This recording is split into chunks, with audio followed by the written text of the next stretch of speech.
இப்போ பிரச்சனை என்னன்னா அப்படிங்கிற சீரிஸோட second episode, love in cinema.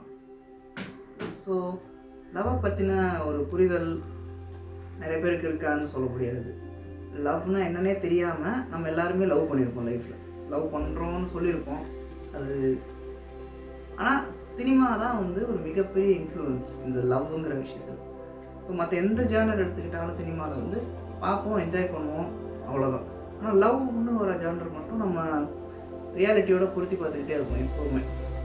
So film makers வந்து யதார்த்தமாக இருக்கிற காதலை எப்படியா திரையில் காட்டணும்னு சொல்லிட்டு ஒரு பக்கம் ட்ரை பண்ணால், மக்கள்லாம் வந்து சினிமாவில் காட்டுற காதல் மாதிரி எனக்கு ரியல் லைஃப்பில் வேணும் அப்படின்னு சொல்லிட்டு நினைக்கிறாங்க. ஸோ இதில் எது உண்மை, எது practically possible, we never know that.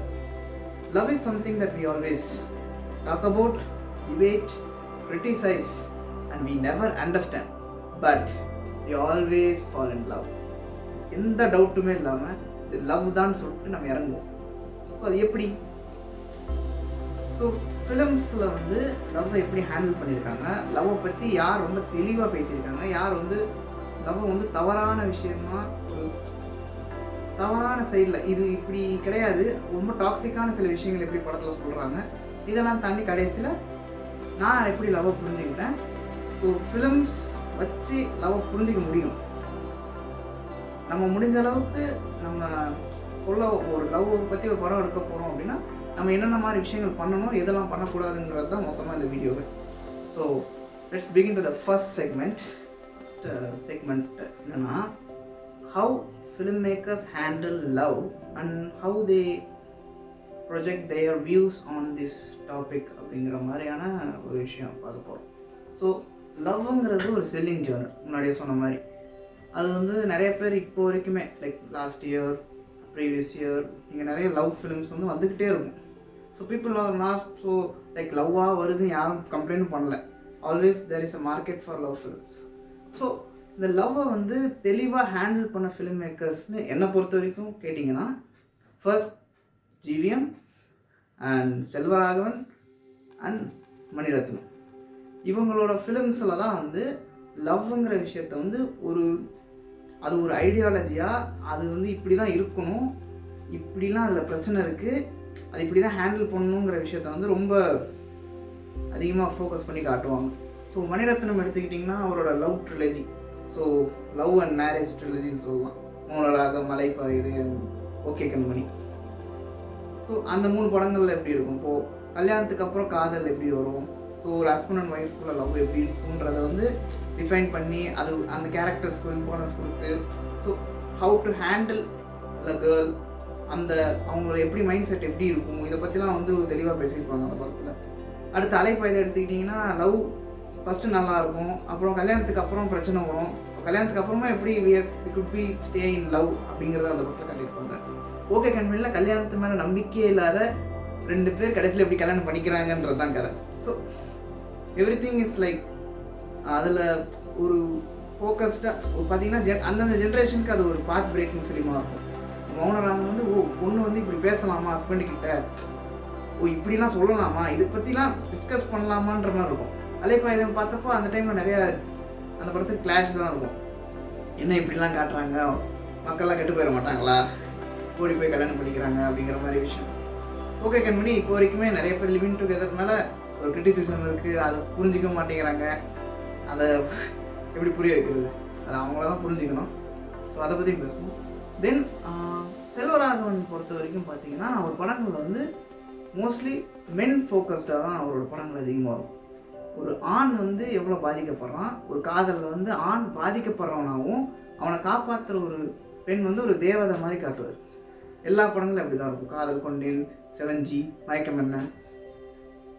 So அவரோட சைடவே மோஸ்ட்லி வந்து ஒரு நம்மளோட டார்க் சைட், ஒரு இன்செக்யூர் நம்ம இருக்கிறது, இந்த மாதிரி விஷயங்களை வந்து அதிகமாக ஃபோக்கஸ் பண்ணி காட்டுவார். ஸோ இதனால் என்னென்ன பிரச்சனை வரும், ஸோ ஒரு பொண்ணு வந்து எப்படி நம்ம ஒருத்தவங்க லைஃபே மாற்றுது, இந்த மாதிரிலாம் காட்டியிருப்பார். So then this is some people may criticise like என் பொண்ணுன்னா இப்படி தான் இருக்கணுமானா, அது வந்து அந்த ஃபிலிம் மேக்கரோட தாட் விஷன் அது. ஸோ அதில் சரி இருக்கா தப்பு இருக்கான்றது நம்ம பேசிக்கலாம். ஆனால் இவங்க வந்து அதை சரியான விதத்தில் ஹேண்டில் பண்ணியிருக்காங்க லவ்ங்கிற ஜானரா அப்படின்றது தான். Finally GVM is my most inspired film maker. அவர் படங்கள் பார்த்து தான் லவ்னா இப்படி தான் இருக்கணும், நம்ம லவ்வில் இந்த மாதிரி தான் ஒரு மென்னாக நம்ம இருக்கோம்னா இந்த மாதிரி தான் இருக்கணும் அப்படிங்கிறத அவர் படங்கள் பார்த்து தான் நம்ம கற்றுக்குறோம். அந்த ஜென்டிலாக ஹேண்டில் பண்ணுறது, more than anything else respect the girl, அது ஒரு ஃப்ரெண்ட்ஷிப் கலந்த ரெஸ்பெக்ட் கலந்த ரிலேஷன்ஷிப்பாக தான் இருக்கணும்னு அவர் சொன்னது.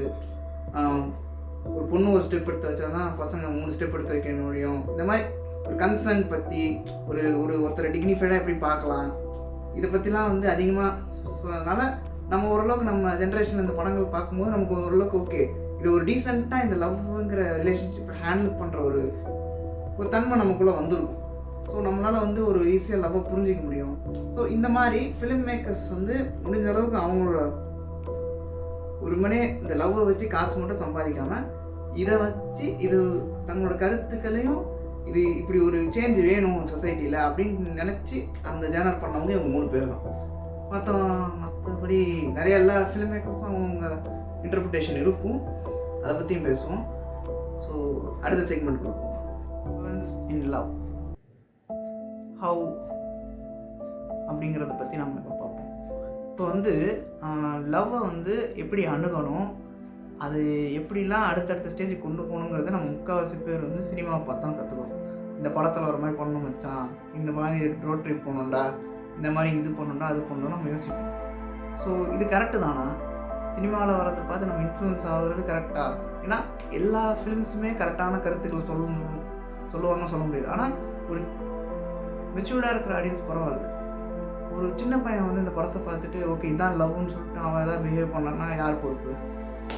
ஸோ இப்போ எக்ஸாம்பிள் இப்போ ஸ்டாக்கிங் பற்றி காட்டுறோம், நிறைய படங்களில் வந்து பின்னாடியே போகிறது, இதுதான் இப்போ கொஞ்சம் குறைஞ்சிருச்சா என்னன்னு எனக்கு தெரியல. பட் இப்போது வந்து பெருசாக அதெல்லாம் இல்லை.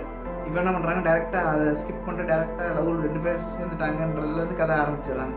So because they don't know how to approach a girl. Mostly ஏன் ஒரு மென் பாயிண்ட் ஆஃப் வியூவில் பேசுகிறேன்னான்னு கேட்டிங்கன்னா ஆமாம், என்னால் அந்த பாயிண்ட்லாம் பேச முடியும். கேர்ள்ஸ் பாயிண்ட் ஆஃப் வியூவில் பேசணும்னா கேர்ள்ஸ் தான் பேசணும்.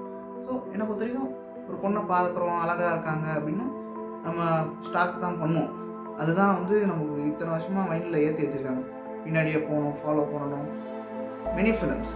பட் இட்ஸ் ஸோ க்ரீப்பி இல்லை, அப்படி பண்ணக்கூடாதுல்ல. இது மாதிரி நமக்கே நம்ம பின்னாடி யாராவது வராங்கன்னா நமக்கு ஒரு மாதிரி பயமாலாம் இருக்கும். ஆனால் that is romanticised and it shows. But people are also like okay it's okay to summon come behind me because that is love அப்படிங்கிறது ஒரு மாதிரி தப்பான விஷயத்த வந்து இதுதான் நார்மல் அப்படிங்கிற மாதிரி நார்மலைஸ் பண்ணிட்டாங்க. ஸோ அது தப்புன்னு சொல்ல முடியல. இதை மாறா என்ன பண்ணலான்னு கேட்டால் பதில் தெரில. ஸோ இதுதான் ஒரே வழி, தப்பான வழியாக இருந்தாலும் இதுதான் ஒரே வழி டு அப்ரோச் அ கேர்ள்ன்ற மாதிரி ஆகிடுச்சு. இன்னொரு பக்கம் வந்து டாக்ஸிக்கான சில விஷயங்கள், இப்போ அர்ஜுன் ரெட்டி அந்த மாதிரிலாம் காட்டினோன்னா என்னென்னமோ பண்ணுறான். சின்ன வயசில் நான் வந்து அந்த படம் பார்க்கும்போது, நான் காலேஜ் செகண்ட் இயர் படிச்சுட்டு இருந்தேன். அப்போ அந்த படம் பார்க்கும்போது எனக்கு வந்து வாட் அ ஃபிலிம், சூப்பராக எடுத்துருக்காங்க, செம்ம லவ்லன்றது இருந்துச்சு. இப்போ பார்க்கும்போது ஏன் இவ்வளோ டாக்ஸிக்காக இருக்கான், அவன் போட்டு அந்த பொண்ணு அடிக்கிறான், அந்த டேரக்டர்கிட்ட கேட்டால் அடிக்கிறதா லவ்ன்றாரு. ஸோ அதெல்லாம் அப்படி ஏற்றுக்க முடியாதுல்ல. அது எப்படி அடிக்கிறது எப்படி லவ்வாக இருக்கும்? அடிக்கிறது தப்பு தானே. ஒரு ஈக்குவலாக 2 பேர் இருந்தாங்கன்னா அடிச்சுக்கிறதுலாம் பிரச்சனை கிடையாது. ஒருத்தர் டவுன் பண்ணி அடிக்கிறதுங்கிறது வந்து இட்ஸ் டொமஸ்டிக் வயலன்ஸ், அது லவ்வே கிடையாது. ஸோ இந்த மாதிரி நெகட்டிவ் இன்ஃப்ளூயன்ஸ் நிறைய இருக்குது. இப்போ படங்கள் எடுத்துக்கிட்டிங்கன்னா இப்போது ஜோன்னு ஒரு படம் வந்துச்சு, டாடா, லவ் டுடே, இதெல்லாம் வந்து பயங்கர ஹிட்டான லவ் ஃபிலிம்ஸ். ஜோ மாதிரி படங்களில் கூட பெருசாக எந்த ஒரு கம்ப்ளைண்ட்ஸும் இருக்காது. அது ஒரு ஜஸ்ட் லவ்ங்கிற விஷயத்த எப்படி காசு பண்ணலாம் அப்படிங்கிற மாதிரி ஒரு ஃபோக்கஸில் படம் பண்ணியிருப்பாங்க. நிறையா படத்தோட இன்ஃப்ளூயன்ஸ் இருக்கும். It's okay film okay. ஆனால் இப்போ நீங்கள் லவ் டுடே எடுத்துக்கிட்டிங்கன்னா அதில் வந்து நிறைய, அது ஒரு சூப்பர் ஹிட்டான ஃபிலிம். ஆனால் என்ன பிரச்சனைனா அதில் வந்து பயங்கரமாக அந்த பொண்ணை வந்து ஸ்லட் ஷேம் பண்ணியிருப்பாங்க. அவள் பண்ண தப்பு, அவள் பண்ணுற தப்பை ரொம்ப நெகட்டிவாக காட்டியிருப்பாங்க. பசங்க பண்ணுற தப்பையும் தானே காட்டினாங்க அப்படின்னு நீங்கள் யோசிக்கலாம். ஆனால் அதை எப்படி காட்டினாங்க, இதை எப்படி காட்டினாங்கன்ற டிஃப்ரென்ஸ் இருக்கும். செகண்ட் ஹாஃபில் அது காமெடி. ஒரு பையன் வந்து ஃபேக் அக்கௌண்ட் வச்சுக்கிறதோ, மற்ற பொண்ணுங்கிட்ட ட்ரைபல் ஃபோட்டோஸ் வாங்குறதோ, ஃப்ளர்ட் பண்ணுறதோ, இட்ஸ் நார்மல் காமெடி, சிரிக்கிறாங்க எல்லாரும். ஆனால் ஃபஸ்ட் ஹாஃபில் வரும்போது அந்த பொண்ணு வந்து ரோட் ட்ரிப் போயிட்டா, ஒரு பையன் ப்ரொபோஸ் பண்ணிட்டான்னு அது அந்த பையன் ஐயோ பாவண்டா அந்த பையன், நல்ல பசங்க வாழ்க்கையில் விளாடுறீங்க அப்படின்னா அது ஒரு நெகட்டிவ் தானே. அது வந்து ஒரு பேலன்ஸ்டான ஃபிலிமே கிடையாது. ஸோ இந்த மாதிரி நிறைய தப்பான விஷயங்கள் இருக்குது. அப்புறமா இன்னொரு விஷயம் என்னென்னா, படங்கள் வந்து சரியாக எடுத்தாலுமே இங்கே இருக்க மக்கள் அதை தப்பாக பார்க்குற ஒரு கல்ச்சரும் இங்கே புதுசாக வளர்ந்துருக்கு. இப்போ எக்ஸாம்பிள் இந்த மாமன்னன், லவ்வர்லாம் வரும்போது சில விஷயம் நான் கவனித்தேன். இப்போ மாமன்னன் படத்தில் வந்து கேஸ்ட்டுக்கு எதிரான படம், ஒருத்தனை வந்து உட்காரக்கூட ஈக்குவலாக உட்காரக்கூடாதுன்னு சொல்கிற ஒரு கேரக்டர், ரத்னவேலுன்ற கேரக்டருக்கு மாஸ் எடிட்ஸ் போடுறானுங்க. அது என்ன பாட்டுது, கட்ட பொம்மை ஊரனுக்கு கெட்டவனு பேரனுக்குன்ற மாஸ் எடிட்ஸ்லாம் போடுறானுங்க. ஸோ எனக்கு என்ன யோசனை, இது வந்து ஓகே ஒரு ஜோக்காக ஆரம்பிச்சது பரவாயில்ல. அப்புறம் வந்து லவ்வர் படம் வந்தபோது இந்த அருண்ன்ற கேரக்டர் வந்து ரொம்ப டாக்ஸிக்கான கேரக்டர் தான். ஆனால் அந்த கேரக்டர் வந்து பார்த்தியா, அவன் கடைசியில் காஃபி ஷாப் வச்சுக்கிட்டான், பெரிய ஆள் ஆகிட்டான், திவ்யா தான் மிஸ் பண்ணிட்டான், திவ்யாவோட ஃப்ரெண்ட்ஸ் டாக்ஸிக், திவ்யா டாக்ஸிக். எனக்கு அது புரியவே மாட்டேங்குது. அந்த படத்தை நான் பார்த்து ஏன் திவ்யாவை டாக்ஸிக்ன்றாங்க. ஸோ அப்போ தான் புரியுது, நம்ம நிறைய பேர் அருணை ரிலேட் பண்ணிக்கிறாங்க. அதுதான் அந்த டேரக்டரோட இன்டென்ஷனு. அருணை ரிலேட் பண்ணிக்கிட்டு நம்ம திருந்தணும்னு நினைக்கிறாரு. ஆனால் என்ன மாறிச்சுன்னா, அதை பார்த்துட்டு அருண் கெத்துன்ற மாதிரி அந்த டேரக்டர் யோசிச்சதுக்கு ஆப்போசிட்டாக ஆடியன்ஸ் ரியாக்ட் பண்ணுறாங்க. ஸோ இப்போ என்னென்னா, ஓகே இப்போ நல்ல படம் எடுத்தாலுமே சொசைட்டி அதை ஏற்றுக்கணும்ல. ஸோ இங்கே ஒரு கம்ப்ளீட்டாக நம்மளும் மாறணும், படங்களும் மாற்றணும். ஸோ சரி இப்படி எடுத்தால் இப்படி தான் இருக்க போகிறாங்கன்னு சொல்லிட்டு நம்ம விட்டுருவும் கூடாது. ஸோ முடிஞ்ச அளவுக்கு கரெக்டான விஷயங்களை போடணும். இந்த மாஸ் எடிட் பண்ணுறது, இந்த கிறிஸ்டின் பெல் ஃபேஸை போடுறது, அப்புறமா பேட்மேனு, ஜோக்கரு, ஒரு பிற்போக்குத்தனமான சில விஷயங்களை பேசிட்டு இந்த 4 பேர் மூஞ்ச போட்டாங்கன்னா உடனே வந்து வாவ் சிக்மா அப்படின்றது. ஸோ இது ரொம்ப தப்பான விஷயம். ஸோ சினிமாலேயும் யாரும் தப்பான ஒரு நெகட்டிவான விஷயம் லவ் பற்றி பண்ணும்போது நம்ம கிரிட்டிசைஸ் பண்ணணும். அதே நேரத்தில் சொசைட்டிலையுமே இந்த ஆன்லைனில் விஷயங்களையும் நம்ம கொஞ்சம் ஃபோக்கஸ் பண்ணி கவனிக்கணும். ஸோ என்ன சொல்ல வரோன்னா, போன வருஷம் நான் ஒரு படம் பார்த்தேன், லவ்வர் அப்படிங்கிற படம். பிரபுராமியஸ் எடுத்தது, ரொம்ப சூப்பரான படம். அது வரைக்குமே just I want to tell that நான் அப்போது ஒருத்தங்க லவ் பண்ணுறேன். ஸோ யூனோ லைக் இந்த possessiveness, the things come and go. I told that person that I love, like நீங்கள் இவன்கிட்ட பேசக்கூடாது, எனக்கு பிடிக்கல, சம்திங். அப்புறமா one day I was so angry that person was talking to that guy. So I was so angry. So I can't handle that. எனக்கு வந்து அவன் ஏன் இப்படி பண்ணுறா அப்படிங்கிற மாதிரிலாம் தோணுச்சு. தென் ஐ வாட்ச்ட் இட் ஃபிலிம். அப்போ தான் வந்து என்னோடய ரிஃப்ளெக்ஷனே அந்த ஹீரோ கேரக்டரை நான் பார்க்க முடியும். ஓகே நம்ம இப்படி இருந்திருக்கோமா, இது தப்பு இல்லை, இப்படி இருக்கக்கூடாது அப்படின்னு ஒரு படம் வந்து நமக்கு இன்ஃப்ளூயன்ஸ் பண்ணதில்லை. அதுதான் முக்கியம் நினைக்கிறேன். நம்ம வந்து முடிஞ்ச அளவுக்கு ஒரு ஃபிலிம் மேக்கராக இருக்கீங்கன்னா, நம்ம பண்ணுற படம் வந்து யாரோ ஒருத்தரோட சின்னதாக உங்கள் மைண்டில் ஒரு சின்ன சேஞ்ச் பண்ணாலே போதும். பெருசாக ஒன்றும் அது பண்ண தேவை. இந்த சின்ன சேஞ்சு தான் எல்லாருமே பண்ணிகிட்ருக்காங்க. இது நெகட்டிவாகவும் நடக்குது. நம்ம முன்னாடியே பேசுகிற மாதிரி நெகட்டிவான விஷயங்கள் தான் பயங்கரமாக போகும். ஸோ முடிஞ்ச அளவுக்கு இந்த லவ்னா என்ன, இது புரிஞ்சுக்கணும். நம்ம மோஸ்ட்லி இங்கே யாருமே யாரையும் லவ் பண்ணுற மாதிரி, நம்ம எல்லாருமே வந்து யாரையோ பார்த்து ஐ லவ் யூ, நான் லவ் பண்ணுறேன் அப்படின்லாம் சொல்லுவோம். ஆனால் உண்மை என்னன்னா அது கிடையாது. நமக்கு லவ் வேணும். யாரோ ஒருத்தங்க நம்மளை லவ் பண்ணணும். அதனால நம்ம இந்த வார்த்தைகள் பேசுகிறோம், அவங்களுக்காக நிற்கிறோம், அவங்களுக்காக டைம் ஸ்பெண்ட் பண்ணுறோம். எல்லாமே எதுக்கு? நம்மளை யாரோ லவ் பண்ணுன்றது. It's more like a self love தான். We don't love anyone so unconditionally that will happen, but that doesn't happen in a romantic relationship, I think so. Because லவ்வை பொறுத்த வரைக்கும் அது என்றைக்குமே ஒன் சைடு தான். ஒரு பக்கம் தான் காதல் இருக்கும், இன்னொரு பக்கம் வெறும் காரணம் மட்டும்தான் இருக்கும். இவன் எனக்காக இவ்வளோ பண்ணியிருக்கான் அதனால் இவனை லவ் பண்ணுறேன், இவன் எனக்காக இவ்வளோ பண்ணியிருக்கான் அதனால் இவ்வளோ லவ் பண்ணுறேன்ற மாதிரி காரணம் தான் இருக்கும். இங்கே 2 பக்கமே லவ்வே இருக்காது. இது ஓகே, இப்போ இது என்ன சொல்யூஷன் அப்படின்னா சொல்யூஷனே கிடையாது. ஏன்னா you should love someone, you should not expect the love back. அதான் உண்மை. Because that's the reality. நீ கொடுக்குற 100% லவ்வை அந்த பக்கம் வந்து 100% வரும்னு சொல்ல முடியாது. அந்த பக்கம் வந்து 50% வரலாம், 25% வரலாம், லவ்வே வராமல் கூட இருக்கலாம். ஸோ அதுக்காக நம்ம லவ்வை நம்ம மாற்றிக்க முடியாது. நம்ம வந்து நம்மளை அவங்க லவ் பண்ணலன்றதுக்காக அதை லவ்வை கம்ப்ளீட்டாக ஹேட்டாக மாற்ற முடியாது.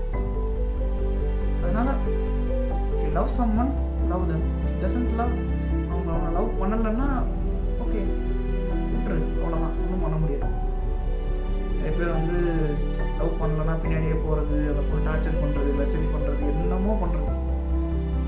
எல்லாமே நான் எல்லா தப்பும் நானும் பண்ணியிருக்கேன்.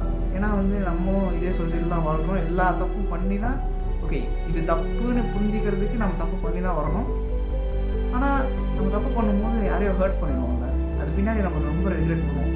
ஐயோ நம்ம நீங்கள் அப்படி பண்ணிடக்கூடாது அப்படின்னு சொல்லக்கூடாது.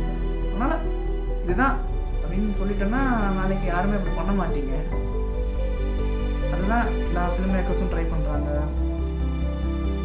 ஸோ இதுதான் விஷயம். ஸோ லவ்வை வந்து நம்ம ரொம்ப புனிதமாக காட்டாமல் அது ஒரு ஜஸ்ட் அ ஃபீல். எனக்கு இப்போ லவ் வந்திருக்கு சொல்கிறேன், பிடிக்கலையா ஓகே ஃபைன், ஃபீலிங்காக தான் இருக்கும், ஃபீல் பண்ணுங்கள், சோகமாக இருங்க. ஆனால் யாரையும் திட்டாதீங்க, அந்த ஆப்போசிட் பர்சன் வந்து ஹர்ட் பண்ணாதீங்க, அதுதான் சொல்ல முடியும். சுருக்கமாக சொல்ல போனால் love is a pleasure, don't make it a pleasure.